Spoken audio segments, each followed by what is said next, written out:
Magandang araw sa inyong lahat. Ako po si Dr. Javier Santos, 45 taong gulang. Ngayon, ating susuriin ang isang napakahalagang paksa na madalas nating binabalewala, ang lihim na kalaban ng kidney.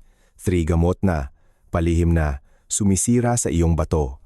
Nais kong magbigay babala tungkol sa 3 uri ng gamot na hindi maganda para sa ating mga kidney. Ang mga gamot na ito ay napakapamilyar, madaling makuha, at maraming tao ang umiinom nito araw-araw nang hindi nalalaman na unti-unti nitong sinisira ang kanilang mga bato. Sa pinakamalalang kaso, ang pinsala sa bato na dulot ng gamot ay hindi lamang nagdudulot ng pagkapagod o paglala ng resulta ng laboratorio, kundi maaari ring humantong sa panghabang buhay na pagdepende sa dialysis machine. Mas nakakabahala pa, ayon sa datos ng pangmatagalang pangangalagang medikal mula sa iba't ibang mauunlad na bansa, humigit kumulang 30% ng mga pasyenteng may pinsala sa kidney function dahil sa gamot ay hindi ganap na nakakabawi sa kanilang dating estado kahit na itinigil nila ang gamot at aktibong ginamot. Ibig sabihin, ang isang walang kaalaman na pagpili ng gamot ngayon ay maaring magkaroon ng pangmatagalang epekto sa loob ng maraming dekada. Kung iniisip ninyo na ligtas ako dahil sinusunod ko ang reseta o konting pain reliever lang naman, ayos lang yan. Huminto muna kayo at pakinggan ang kuwentong ito ng seryoso. Ang mga gamot na pamilyar na ninyong iniinom ay maaaring maging sanhi ng malaking kabayaran para sa inyong mga kidney sa hinaharap. Bago tayo magsimula, mangyaring i-like, i-share at mag-subscribe sa aking channel. Kung umiinom kayo ng anumang uri ng gamot, mangyaring mag-iwan ng numero 7 sa comment section. Bago ko ipaliwanag ng detalyado ang 3 uri ng gamot, pag-usapan muna natin kung bakit nga ba ang mga gamot ay maaaring magbigay ng pasanin sa ating mga bato.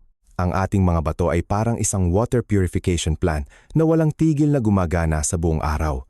Bawat sandali, sinasala nito ang dugo upang ilabas ang sobrang tubig, labis na mineral at dumi sa pamamagitan ng ihi.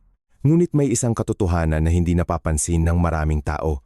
Karamihan sa mga gamot, pagkatapos makapasok sa katawan, ay dumadaan sa bato para ilabas. Nangangahulugan ito na bawat tableta na inyong iniinom ay nagbibigay ng karagdagang pasanin sa inyong mga bato, lalo na kung ang mga ito ay humina na dahil sa edad. Sa medisina, tinatawag itong drug-induced kidney injury. Maaring kakaiba ito sa pandinig, ngunit hindi ito bihira. Hindi kakaunti ang mga kaso kung saan ang kidney function ay kapansin-pansing bumaba pagkatapos ng pag-inom ng hindi angkop na gamot sa loob ng isang tiyak na panahon.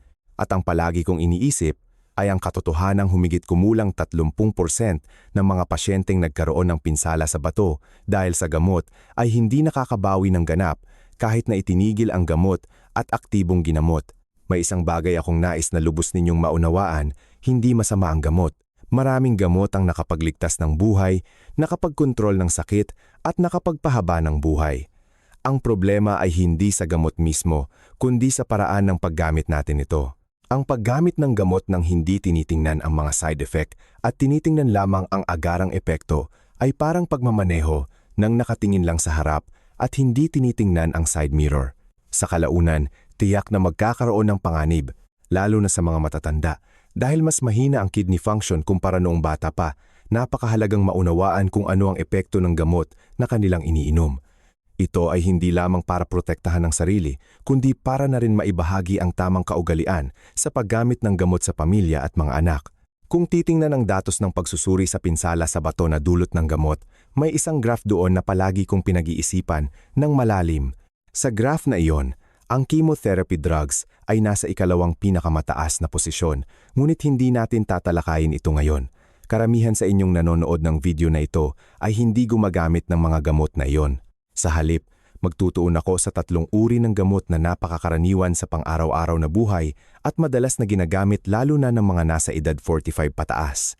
Ayon sa mga pag-aaral, ang isa sa mga uri ng gamot na ito ay nagdudulot ng 1% hanggang 5% na panganib ng pagbaba ng kidney function. Sa unang tingin, maaaring hindi mukhang malaki ang bilang, ngunit kung may 1 milyong tao ang umiinom nito, nangangahulugan ito na 10,000 hanggang 50,000 katao ang maaaring magkaroon ng problema sa bato. Kung palalawakin natin ito sa 10-10 milyong tao, hindi ito maliit na bilang. Sa Pilipinas, kung saan ako nagtrabaho ng maraming taon, daan-daang milyong reseta at over-the-counter na gamot na kabilang sa grupong ito ang ginagamit bawat taon. Ipinapakita ng mga pagsusuri na mahigit 2.5 milyong kaso ng pinsala sa bato na direktang nauugnay sa mga pamilyar na gamot na ito ang tinatantya bawat taon. Ipinapakita nito na hindi ito bihira, kundi isang malinaw na isyu sa pampublikong kalusugan. Mas nakakabahala pa, madaling mabili ang mga gamot na ito sa mga botika nang walang reseta, kaya maraming tao ang umiinom nito nang walang pag-iingat. Kaya ang mahalaga ay hindi matakot sa gamot, kundi unawain ito. Pagkatapos maunawaan, gamitin ito ng tama, sa kinakailangang dami lamang at sa paraan na ligtas para sa mga bato. Lalo na pagkatapos ng edad na 50, ito ang pinakamahalaga. Gusto kong linawin muna, hindi lahat ng gumagamit ng mga gamot na ito ay makakaranas ng side effects. Maraming tao ang umiinom nito sa buong buhay nila nang walang malaking problema. Gayunpaman, ang medisina ay hindi lang tinitingnan ang individual na kaso, kundi pati na rin ang mga kadahilanan ng panganib. Sa ilang partikular na kapaligiran at kondisyon, ang mga bato ay mas madaling maapektuhan ng gamot o sa madaling salita, mas mahina. Ang unang kadahilanan ay ang panahon at kalagayan ng dehydration. Ang tag-init sa Pilipinas ay mainit at mahalumigmig, kaya madaling pagpawisan ang mga matatanda, ngunit madalas nilang binabawasan ang pag-inom ng tubig dahil sa pag-aalala, sa pag-ihi sa gabi o takot sa pamamaga ng binti. Sa pagbabago ng panahon, mas bumababa pa ang pag-inom ng tubig dahil sa pagkawala ng gana kumain at pagkapagod. Kapag kulang ang tubig sa katawan, bumababa ang daloy ng dugo patungo sa bato at ang mga bato ay nagtatrabaho sa hindi magandang kondisyon. Sa ganitong kalagayan, kung gumagamit din ng gamot na nagbibigay ng pasanin sa bato, kapansin-pansing tumataas ang panganib ng pinsala. Ang ikalawang kadahilanan ay ang edad. Ayon sa datos medikal ng mga mauunlad na bansa, ang panganib ng pinsala sa bato na dulot ng gamot ay humigit kumulang 1.8 beses na mas mataas sa mga edad 60 pataas, kumpara sa mga nasa edad 20. Ito ay dahil ang bato, tulad ng iba pang organ, ay tumatanda rin sa paglipas ng panahon. Ang kakayahan nitong magpagaling ay hindi na kasing bilis at kasing lakas ng dati. Ang ikatlong kadahilanan ay ang mga umiiral ng sakit, lalo na ang diabetes at high blood pressure. Ang dalawang sakit na ito ay tahimik na kalaban ng bato. Maraming tao ang hindi nalalaman na mahina na ang kanilang mga bato hanggang sa magpa-check up sila. Kapag mahina na ang kidney function, mabilis na lumalala ang kondisyon kahit sa kaunting stimulus ng gamot. Nakilala ko ang isang matandang pasyente na nakatira sa isang probinsya sa Pilipinas. Matagal na siyang may diabetes at high blood pressure ngunit medyo aktibo pa rin. Isang araw ng tag-init, pagkatapos mag-hiking kasama ang mga kaibigan, nagkaroon siya ng pananakit ng tuhod kaya bumili siya ng pain reliever sa botika at ininom ito. Pagkalipas ng ilang oras, nagreklamo siya ng matinding pagkapagod, pagduduwal at pakiramdam na mabigat ang katawan. Ipinakita ng pagsusuri na nagkaroon siya ng acute kidney injury na dulot ng gamot dahil sa dehydration. Sa kabutihang palad, nakatanggap siya ng fluid therapy sa tamang oras at nakabawi ang kidney function niya. Ngunit hindi lahat ay ganito kaswerte. Ang susunod na kadahilanan ay kidney failure at cirrhosis. Sa mga kasong ito, ang sirkulasyon ng dugo mismo ay hindi na stable at ang mga bato ay patuloy na nasa ilalim ng presyon. Sa panahong ito, ang hindi angkop na paggamit ng gamot ay maaaring mabilis na makairita sa bato. Sa wakas, ang kadahilanan na madalas na hindi napapansin ng maraming tao ay ang pangmatagalang paggamit ng gamot. Mukhang ayos lang ang isang tableta, ngunit habang paulit-ulit na iniinom araw-araw, buwan-buwan, nagbabago ang katawan at nagbabago rin ang mga bato. Sa pagitan nito, tahimik na nag-iipon ang panganib. Ngayon, dumako na tayo sa pinakamahalagang nilalaman. Tatalakayin ko ang 3 uri ng gamot at kung bakit maaari itong makapinsala sa bato. Ang una ay ang contrast agents. May mga substance na ginagamit sa maikling sandali para sa paggamot ngunit maaaring mag-iwan ng pangmatagalang epekto sa katawan. Ang contrast agents ay isang halimbawa nito. Maraming tao ang iniisip na ang CT scan ay simpleng paghiga lang sa makina at saglit na pagkuha ng larawan, ngunit halos hindi nila pinapansin ang substance na pumapasok sa katawan bago ang scan. Ginagamit ang contrast agents upang mas malinaw na makita ang mga estruktura sa loob ng katawan. Sa pamamagitan nito, makikita ang mga blood vessels, pamamaga, lesions, at mga abnormalidad na mahirap makita sa ordinaryong X-ray. Ito ay isang napakahalagang tool na nagpapahintulot ng maagang diagnosis sa mga mapanganib na sakit. Gayunpaman, para sa mga edad 50 pataas, lalo na sa mga may diabetes o high blood pressure o sa mga sinabihan noon na mahina ang kanilang mga bato, hindi simple ang contrast agents. Ang organ na responsable sa paglabas ng contrast agents mula sa katawan ay ang bato. Kung malusog ang mga bato, medyo maayos ang paglabas nito. Ngunit kung mahina na ang mga ito dahil sa pagtanda, nabawasan ang daloy ng dugo at bumaba ang kakayahan sa pagsala, kahit ang parehong dosis ay magiging malaking pasanin. Ayon sa istatistika ng medisina, humigit kumulang 1% hanggang 2% ng mga gumagamit ng contrast agents ay nagkakaroon ng pansamantala o kapansin-pansing pagbaba ng kidney function. Mukhang maliit ang bilang, ngunit sa realidad na milyon-milyong scan ang ginagawa bawat taon, hindi ito bihira. Kaya bago ang CT scan, nagbibigay ng sapat na fluid sa pamamagitan ng IV drip upang mapataas ang kakayahan ng bato sa paglabas at mabawasan ang pasanin. Ang isa pang mahalagang punto ay para sa mga umiinom ng oral medications para sa diabetes. Ang ilang gamot, kapag ginamit kasama ng contrast agent sa panahong stress ang bato, ay maaaring magpataas ng panganib ng metabolic abnormalities.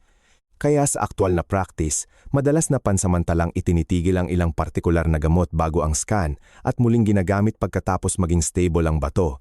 Ang nais kong bigyang diin ay hindi ang matakot sa CT scan, kundi ang magtanong sa doktor bago ang scan. Ano ang kasalukuyang kalagayan ng aking bato? Kailangan ba ng IV drip? Mayroon bang gamot na kailangan kong itigil pansamantala? Ang ilang tanong na ito ay makakabawas sa hindi kinakailangang pasanin sa bato. Ang pangalawa ay ang antibiotics. Hindi lamang sa Pilipinas, kundi sa maraming mauunlad na bansa, may isang karaniwang kaugalian sa mga matatanda, ang pag-inom ng antibiotics para sa kapayapaan ng isip. Kapag pagod, nilalagnat, masakit ang lalamunan o matindi ang ubo, agad na iniisip ang antibiotics. Ngunit ito ang pinakakaraniwang maling akala at isa sa mga sanhi ng tahimik na pinsala sa bato. Ang antibiotics ay gamot na pumapatay ng bakterya. Sa kabilang banda, karamihan sa sipon, seasonal flu, banayad na pananakit ng lalamunan ay dulot ng virus. Walang epekto ang antibiotic sa virus. Sa mga ganitong kaso, ang kailangan ay pahinga, sapat na pag-inom ng tubig, pagpapainit ng katawan at oras. Ang problema ay bawat tableta ng antibiotic ay kailangang iproseso at ilabas, at ang organ na pangunahing nagdadala ng pasanin ay ang bato. Kung mas maraming antibiotics ang ginagamit ng hindi kinakailangan, mas maraming trabaho ang gagawin ng bato. Sa mga kabataan na malakas ang mga bato, maaaring hindi lumabas ang malaking problema. Gayunpaman, para sa mga edad 50 pataas, lalo na sa mga may diabetes o high blood pressure o may kasaysayan ng sakit sa bato, ang maling paggamit ng antibiotics ay maaaring mas mabilis na magpababa ng kidney function. Nakilala ko ang maraming matatandang pasyente na nagsasabi na umiinom sila ng antibiotics sa loob ng ilang araw tuwing sila ay sinisipon. Iniisip nila na sandali lang sila umiinom, ngunit kung paulit-ulit itong ginagawa ng ilang beses sa isang taon, sa loob ng maraming taon, maaaring maipon ang maliit na pinsala at humantong sa pagbaba ng kidney function. Ang antibiotics ay kinakailangang armas sa mga sakit na dulot ng bakterya tulad ng pneumonia, sinusitis na may nana, otitis media, cystitis at skin infections. Mas mapanganib kung hindi ito gagamitin sa mga ganitong kaso. Ngunit ang paggamit nito kung hindi kinakailangan ay isa pang panganib. Sa makatuwid, ang susi sa antibiotics ay ang tamang oras, tamang sakit at tamang dosis. Huwag itong bilhin ng arbitraryo, huwag ulitin ang dating reseta, at itapon ang ideya ng pag-inom nito para sa kapayapaan ng isip. Ang tunay na kapayapaan ng isip ay hindi nagmumula sa dami ng gamot, kundi sa tamang pag-unawa. Ang pangatlo at huling uri ng gamot na nakakapinsala sa bato ay ang pain relievers at anti-inflammatory drugs, NSAIDs. Sa tatlong gamot na tinatalakay ko ngayon, ito ang pinakakinababahala ko para sa mga matatanda. Ang dahilan ay dahil napakapamilyar nito. Dahil sa pagiging pamilyar nito, maraming tao ang tinitingnan ito bilang parang ordinaryong gamot na iniinom araw-araw. Kung masakit ang ulo, isang tableta. Kung masakit ang likod, isang tableta. Kung masakit ang tuhod at balikat, At tuwing nagbabago ang panahon, isa pa. Ang non-steroidal anti-inflammatory drugs, NSAIDs, ay napakalawak na ginagamit dahil mabilis itong umaksyon at epektibo sa pagbawas ng sakit. Salamat dito. Maraming tao ang nakapagpapatuloy sa kanilang pang-araw-araw na buhay, nakakagalaw at nakakatulog ng mas maayos. Ngunit dahil sa mabilis na epekto nito, madaling malimutan na hindi lang sa bahagi ng katawan na masakit kumikilos ang gamot na ito. Mayroong substance sa ating katawan na nagpapalawak ng mga blood vessels ng bato upang mapanatili ang sapat na daloy ng dugo at protektahan ang kidney function. Pinapababa ng NSAIDs ang substance na ito sa panandaliang paggamit. Medyo makakayanan ito ng katawan, ngunit sa pangmatagalang at paulit-ulit na paggamit, unti-unting lumiliit ang mga blood vessels ng bato, bumababa ang daloy ng dugo patungo sa bato, at unti-unting humihina ang kakayahan nito sa pagsala. Ang problema ay napakatahimik ng prosesong ito. Walang sakit, walang lagnat, at walang malinaw na sintomas. Maraming tao ang nalalaman lamang ito kapag nakita nila na bumaba ang kidney results sa kanilang regular health check-up. Bukod pa rito, maraming matatanda ang umiinom ng maraming gamot ng sabay-sabay. Sa panahong ito, kung iniinom ang NSAIDs kasama ng gamot sa alta presyon at diuretics, o kung iniinom ito habang dehydrated sa mainit na panahon, mas tumataas ang panganib ng pinsala sa bato. Hindi ko sinasabi na huwag uminom ng pain relievers. Sinasabi ko lang na gamitin ito ng may kamalayan.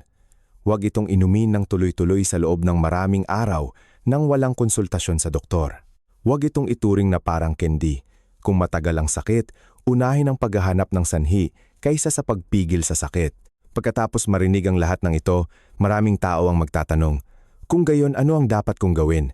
Sa totoo lang, kung susundin lamang ang 3 prinsipyo sa ibaba, malaki ang posibilidad na mabawasan ang panganib ng pinsala sa bato sa hinaharap. Ang unang prinsipyo ay regular na pagsusuri ng bato. Ang bato ay isa sa mga organ sa ating katawan na pinakamatibay at pinakamatitiis. Kahit na unti-unting bumaba ang function nito sa loob ng maraming taon, walang sakit, walang lagnat at walang malinaw na senyales na ibinibigay. Kaya maraming tao ang nagkakaroon ng problema nang hindi sinasadya sa panahon ng regular check-up o para sa ibang dahilan. Doon lamang nila nalalaman na matagal nang humina ang function nito. Kung kayo ay edad 50 pataas, lalo na kung may diabetes, high blood pressure, o sinabihan noon ng doktor na hindi nakagaya ng dati ang inyong mga bato, ang pagsusuri sa bato ay hindi luho. Ito ay bahagi ng responsableng pangangalaga sa sarili. Sa pamamagitan lamang ng pagsusuri ng dugo at ihi, masusuri ng medyo tumpak ang kakayahan ng bato sa pagsala. Inihihambing ko ang pagsusuri sa bato sa pag-check ng fuel gauge bago magsimula ang isang mahabang biyahe. Hindi para mag-alala, kundi para malaman kung gaano pa kalayo ang mararating at kung paano ito i-adjust. Kapag alam ang kalagayan ng bato, mas ligtas na makakapili ng uri at dosis ng gamot. Ang pagsusuri kapag matindi na ang pagkapagod, pamamaga ng binti, pagkawala ng gana kumain o pagbaba ng dami ng ihi ay madalas na huli na. Ang regular na pagsusuri ang pinakatahimik ngunit pinakamabisang paraan ng proteksyon. Ang pangalawang prinsipyo ay iwasan ang dehydration. Maraming matatanda sa Pilipinas ang takot uminom ng tubig. Hindi sila halos umiinom ng tubig dahil sa pag-aalala sa pag-ihi sa gabi, takot sa pamamaga ng binti, o madalas na pagpunta sa banyo.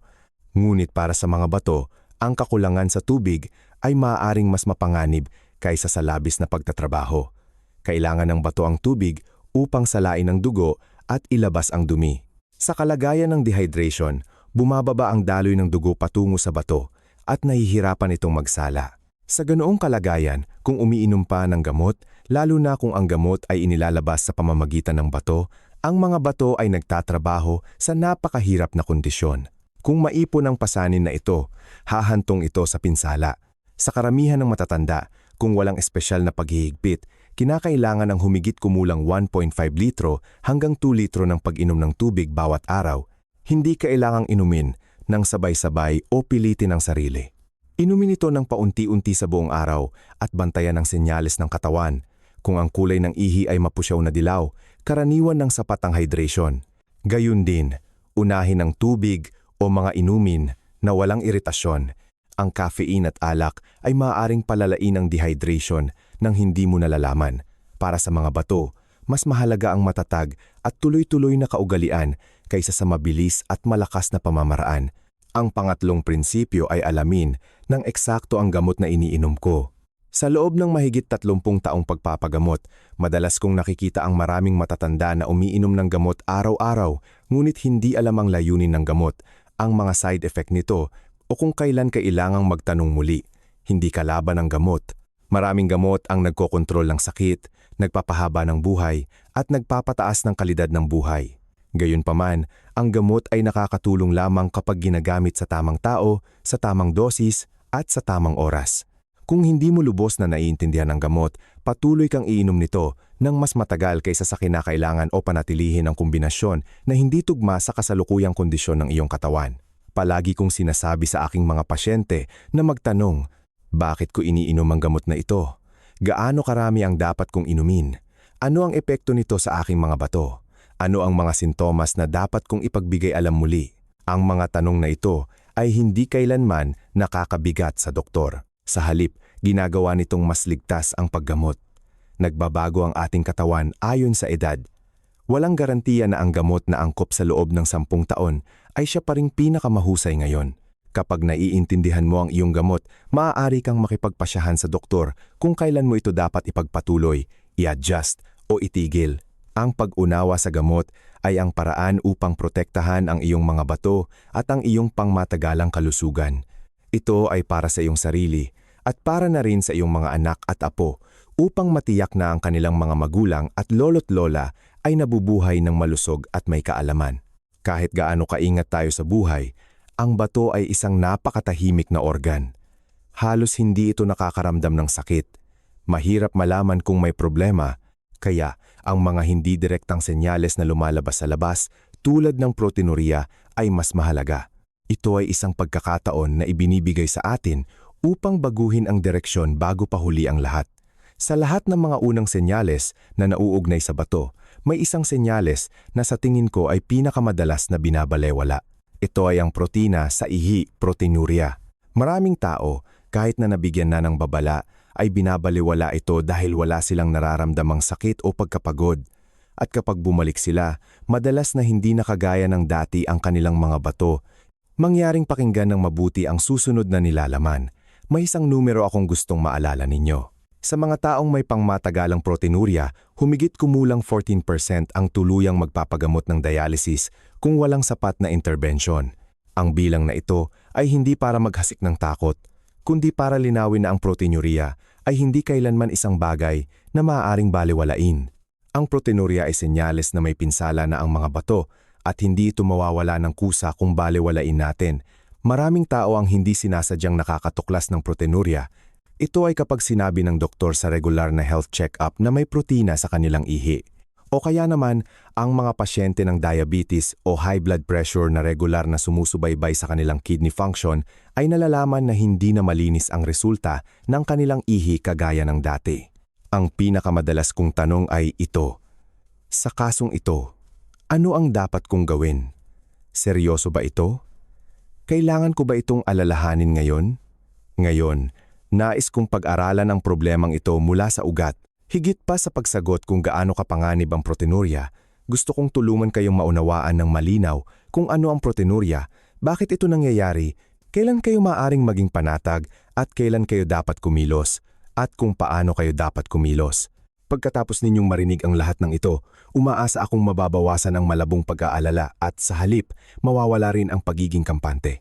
Una, kailangan nating maunawaan kung bakit napakahalaga ng protina.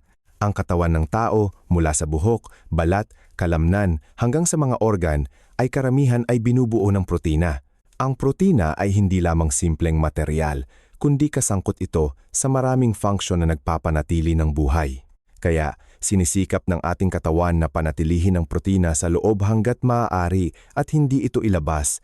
Nasa sentro ng papel na ito ang bato.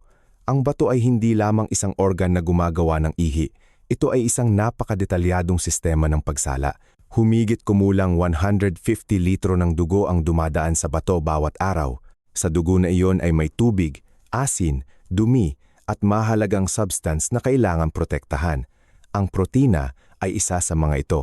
Eksaktong inihihiwalay ng bato kung ano ang ibabalik sa dugo at kung ano ang ilalabas sa pamamagitan ng ihi.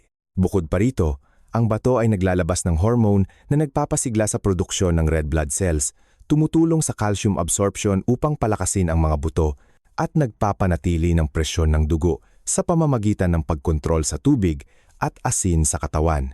Sa madaling salita, ang bato ay parang isang pabrika na walang tigil na gumagana sa buong buhay. Kaya, ano ang ibig sabihin kung may protina sa ihi? Ibig sabihin nito ay ang detalyadong filtering mechanism ng bato ay hindi na gumagana ng perpekto kagaya ng dati. Nagkakaroon ng pinsala sa filtering structure na dapat ay napakasikip, kaya lumalabas ang protina na dapat ay pinipigilan. Ang pinakakaraniwang sanhi ay diabetes at high blood pressure.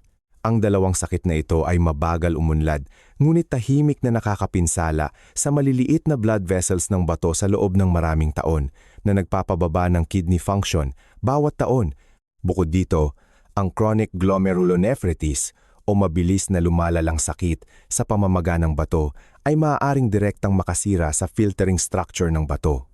Sa mga kasong ito, ang proteinuria ay hindi lamang isang resulta ng pagsusuri, kundi isang senyales na may aktwal na pamamaga at pinsala na nangyayari sa loob ng bato.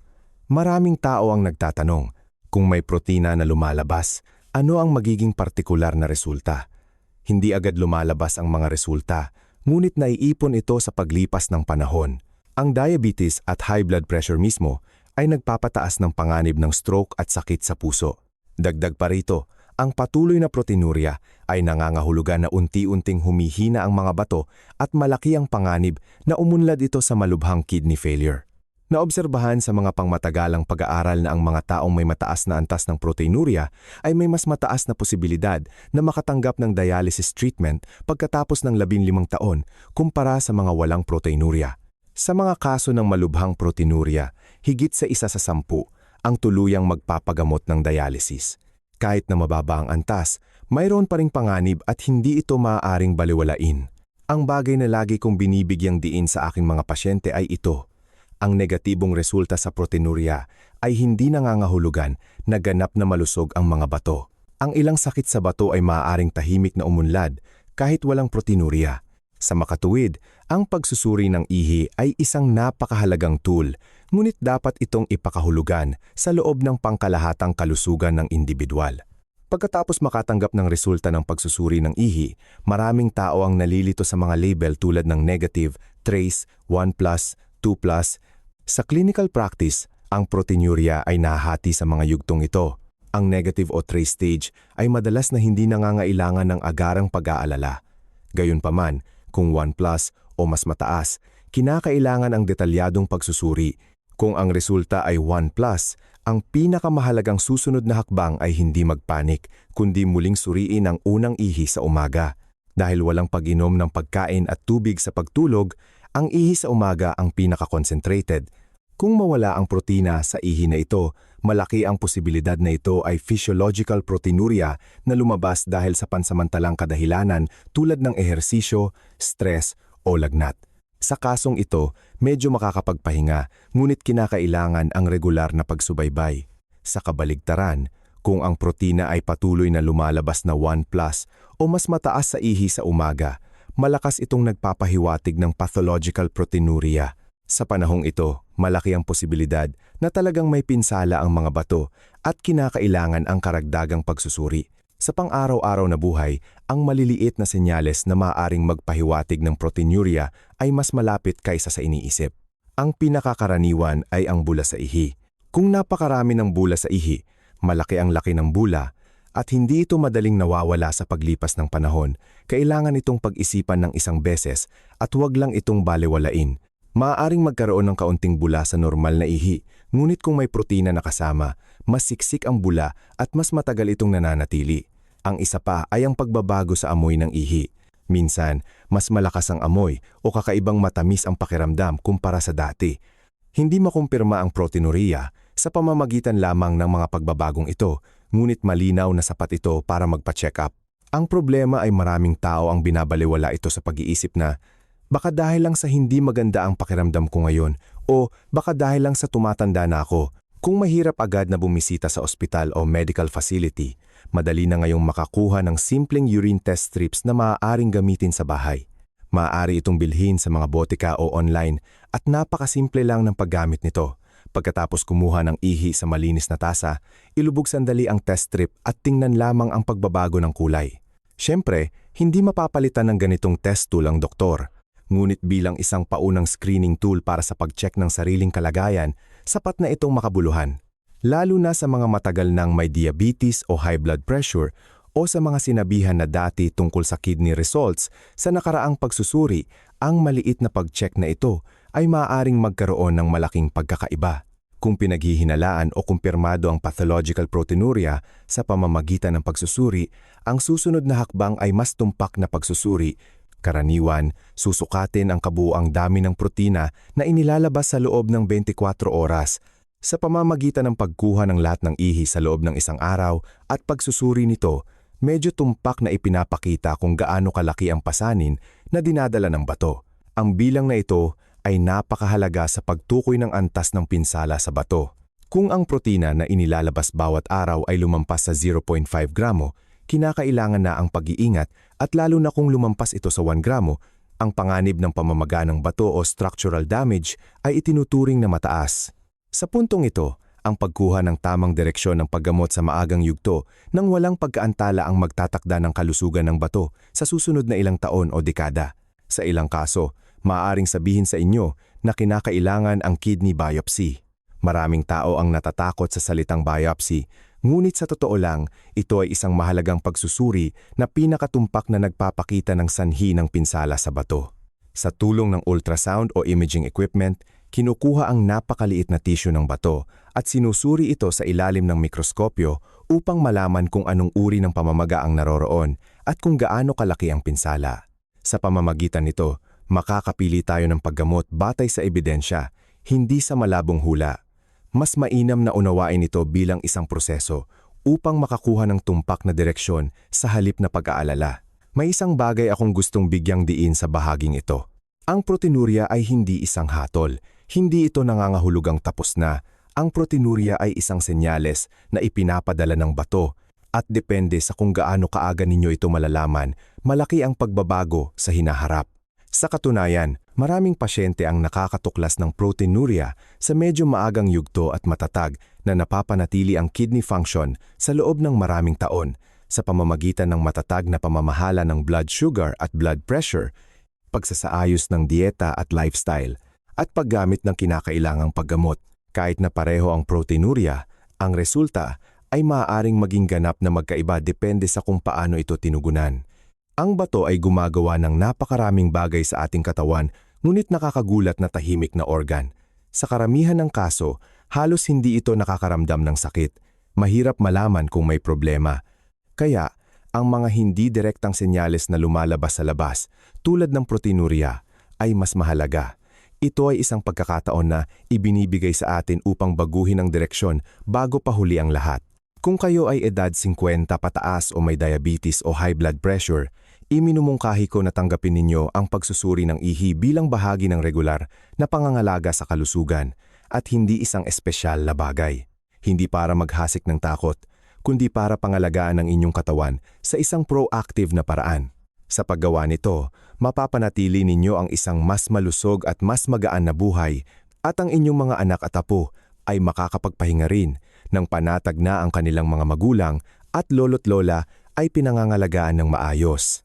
Maraming salamat sa inyong pagtitiyaga hanggang sa huli. Patuloy akong magbabahagi ng kaalaman sa medisina na hindi mahirap, praktikal, at maaaring agad na ilapat sa pang-araw-araw na buhay at nais kong makasama kayo sa inyong malusog na buhay. Kung nakatulong sa inyo ang nilalaman ngayon, inaasahan kong muli tayong magkikita sa susunod na video sa aking channel. Ang ating mga bato ay mahahalagang organ na tahimik na gumaganap ng maraming tungkulin upang mapanatili ang ating kalusugan. Ngunit, tulad ng tinalakay natin ngayon, may mga gamot at kondisyon na maaaring unti-unting makapinsala sa kanila. Ang pagiging pamilyar sa mga panganib, pag-unawa sa mga senyales ng katawan, at pagsasagawa ng proactive na pangangalaga ay susi sa pagpapanatili ng kalusugan ng bato. Huwag nating baliwalain ang mga tahimik na babala na ibinibigay ng ating katawan. Ang isang maliit na pagbabago sa ating mga gawi at ang tamang kaalaman ay maaaring magkaroon ng malaking epekto sa ating pangmatagalang kalusugan. Maraming salamat sa inyong panonood at pagbabasa. Naway ang impormasyong ito ay maging gabay ninyo sa paglalakbay tungo sa isang mas malusog na buhay.